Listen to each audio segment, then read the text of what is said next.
అండి ఈరోజు నేను మీ అందరికీ గోంగూర పచ్చడి ఎలా చేయాలో చూపించబోతున్నాను. ముందుగా కావాల్సింది నేను తీసుకుంది గోంగూర వచ్చేసి ఒక 2 కట్టలు తీసుకొని దీన్ని బాగా మట్టి లేకుండా వాష్ చేసుకొని పక్కకు పెట్టుకున్నాను. గోంగూర పచ్చడికి కావాల్సిన ఇంగ్రీడియంట్స్ వచ్చేసి వెల్లుల్లి, ధనియాలు, ఉప్పు, జీలకర్ర, పచ్చిమిర్చి, ఆవాలు. ఇవి మనం ముందుగా అన్ని పచ్చిగానే మిక్సీ చేసుకుందాం. పచ్చిమిర్చి, జీలకర్ర, ధనియాలు, వెల్లుల్లి, కొంచెం ఆవాలు, రుచికి సరిపడినంత ఉప్పు వేసుకోండి. ఇవన్నీ నేను మిక్సీ చేసుకుంటాను. అన్ని పచ్చివే మిక్సీ చేసుకోవాలండి. మిక్సీ చేసుకున్న తర్వాత ముందుగా మనం స్టవ్ వెలిగించుకుందాం.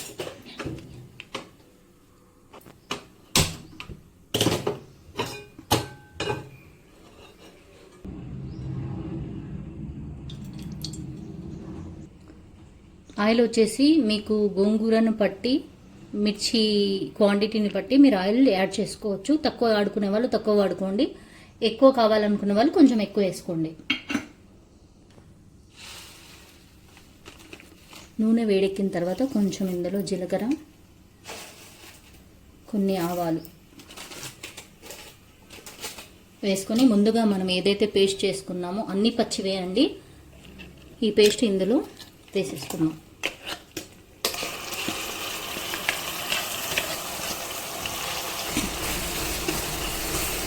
పేస్ట్ చేసుకున్న పచ్చిమిర్చి ఆయిల్లో వేసి ఒక 10-15 నిమిషాల తర్వాత కొంచెం పచ్చి స్మెల్ పోయేంత వరకు దీన్ని ఇలా కలుపుతూనే ఉండాలి.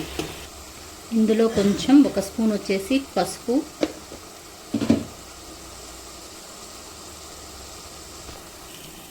కొంచెం ఇంగువ,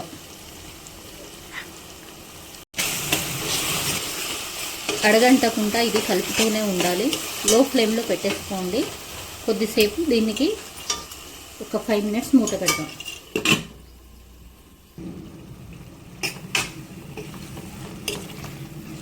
ఇలా మూత తీసిన తర్వాత మీకు పచ్చి స్మెల్ అనేది రాకుండా ఉంటుంది. ఈ ఆయిల్ అనేది ఇలా పైకి తేలుతున్నప్పుడు మీరు ఇప్పుడు ఇందులో గోంగూరని యాడ్ చేసుకోవాలి. కొంచెం కొంచెం యాడ్ చేస్తూ కలుపుతూ ఉండండి. ఇలా మీరు మూత పెట్టి తీసిన తర్వాత ఇలా అంతా మొత్తము గ్రేవీ దగ్గరగా వచ్చి గోంగూర మొత్తం ఉడికిపోతుంది. ఇది అయిపోయిందండి ఆల్మోస్ట్ మనకి. ఇప్పుడు వచ్చేసి దీన్ని దింపేసుకొని ఇందులో కొంచెం మనము జీలకర్ర మెంతుల పొడి యాడ్ చేసుకుందాం. నేను ముందుగానే పేస్ట్ చేసుకున్నానండి జీలకర్ర మెంతుల పొడి. ఇది కొంచెం వేసేసుకొని కలిపేసుకుందాం.